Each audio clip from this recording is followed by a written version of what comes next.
Okay, we're going to talk about doing long division with polynomials. First, I want to remind you of the fact that we've already talked about dividing and multiplying with polynomials. We've worked with factoring them, taking out common factors from the numerator and the denominator, and you've had problems where you've done that.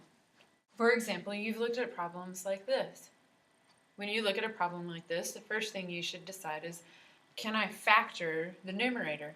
Because you can't reduce it unless you can factor it. You can. We know that it will factor, and then you can simplify by dividing out x plus 1 and x plus 1. It's a group, it's in parentheses, so that means it's a common factor. When you reduce it, your answer is x plus 2. Now, when we're looking at problems like this, we also need to keep in mind what this is really saying is x squared plus 3x plus 2 divided by x plus 1. If we think about division, sometimes division is very simple. We can look at it and we see that it's x squared plus 3x plus 2 being divided by x plus 1. But actually executing this and doing something with it is another story. When we're looking at division in this way, you have to remember back in grade school, elementary school, when you had something such as 312 divided by 7. We know that 7 doesn't go into 3, so we think about it as 31. How many times does 7 go into 31? Well, we know that it goes in 4 times.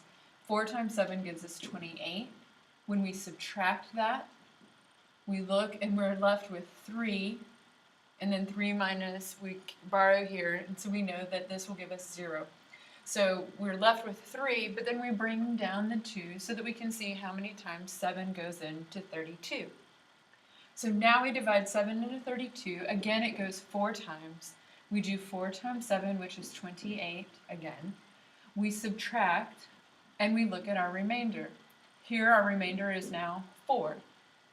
So we know this is the remainder, and I don't know if you did this in your elementary classes or not, but I want you to think about this now, because as we work this problem, you'll need to take your remainder and list it as something that's being added on. You might have done it this way, you might have said 44 and 4/7. These are the same thing, okay?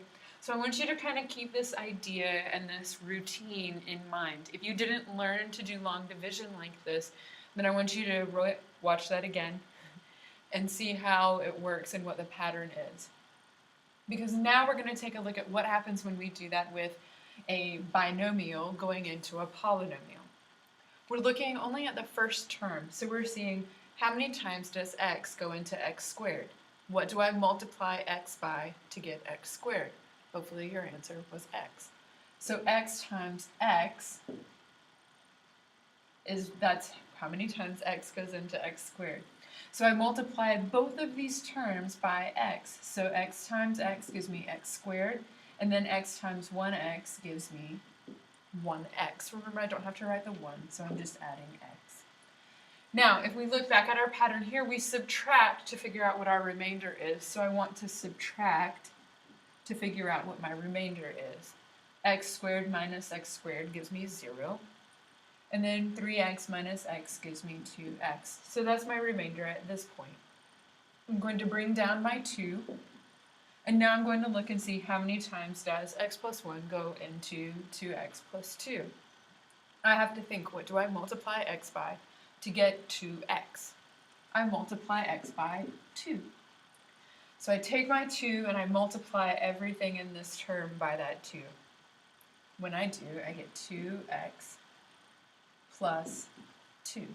I distribute that 2 to the x and the positive 1.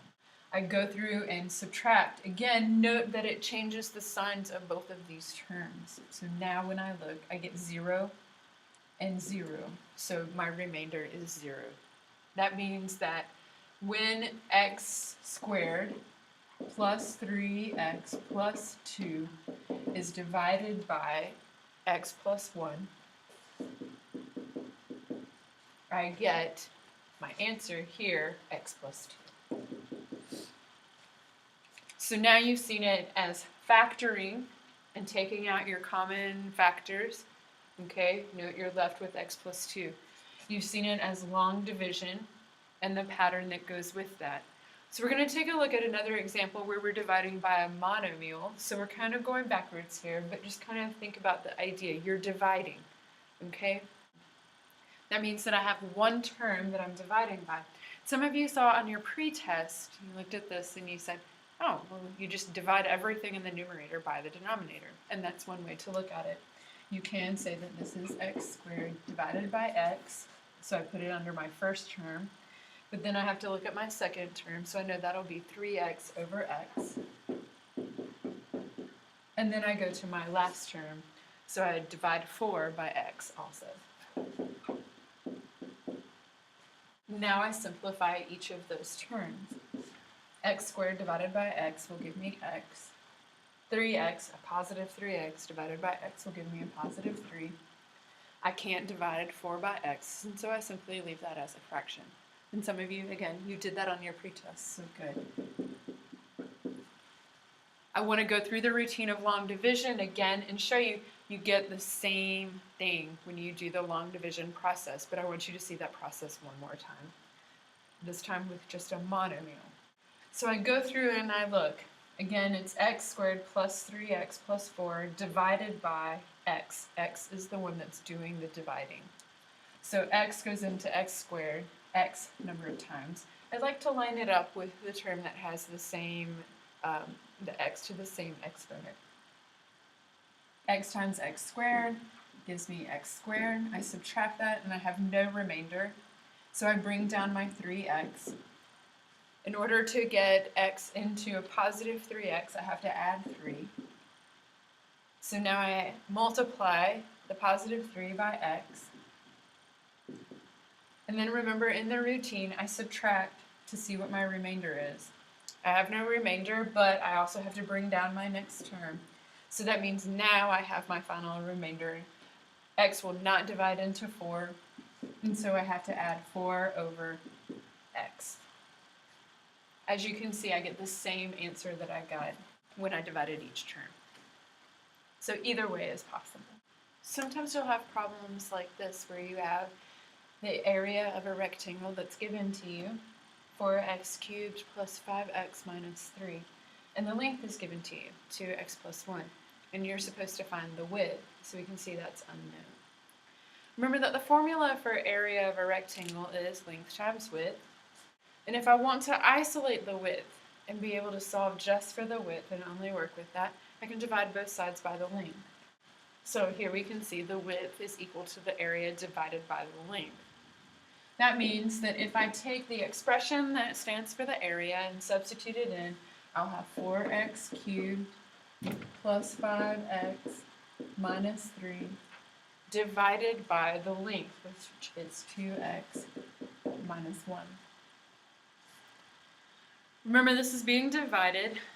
Unlike working with the monomial, I can't take this and just divide each term.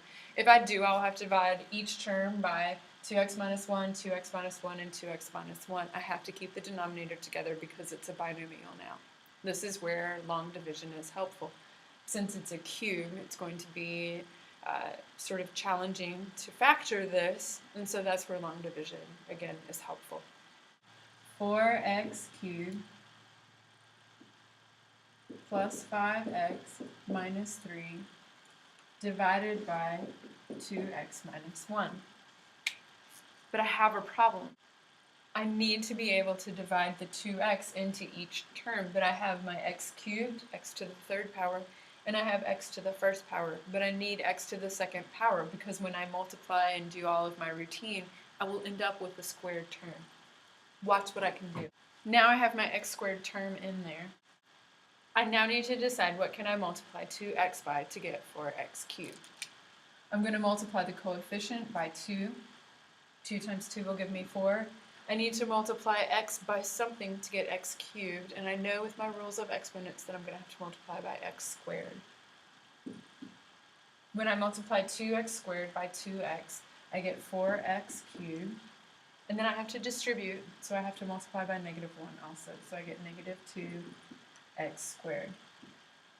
I look at this, I'm going to subtract this. Remember, that's in my routine of long division. When I subtract, the -1 changes the signs of both terms. So it becomes negative 4x cubed and positive 2x squared. When I add these, I get 0. When I add these, I get 2x squared. I'm going to bring down my next term, so it's plus 5x. What do I multiply 2x by to get 2x squared? I'm going to multiply by x. So I multiply by x, and I get 2x squared. When I multiply x by -1, I get minus x. So I've distributed x to both of these. So now I subtract again. It changes the sign here and here. So now this, again, I get 0. I forced it to be 0. And this, I get positive 6x. I bring down my next term. And so now 2x minus 1, I need to figure out how many times it goes into 6x minus 3. 2x goes into 6x a positive 3 times. When I distribute that 3, remember I have to multiply 3 by both of these terms, I get 6x because 3 times 2x is 6x, and 3 times -1 gives me -3. Remember, I subtract to change the signs. My remainder is 0, so that means that this is an even factor. There's no remainder. Remember, this also means that my width is 2x squared plus x plus 3.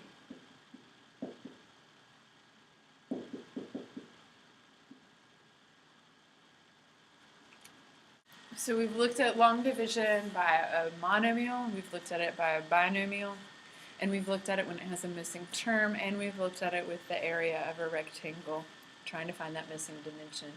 These are all the types of problems that you'll be doing in your practice set. If you have any questions, you might want to take a look at the examples in your book, and that's on pages 682 to page 686. That includes all of the examples and the problems that your practice set will come from. Remember that you need to show evidence that you've taken notes. So if you don't like the examples that were done here, then go to this section in your textbook and see if you like some of those better. It would also be a good idea to try the quick checks from that section so that you can try some examples on your own. If you have so many questions that you can't even try this on your own, then we'll work on that in class. Make sure you listen for when your group will come to work on that in class. Okay? All right. Good luck. I'll see you in class on Monday.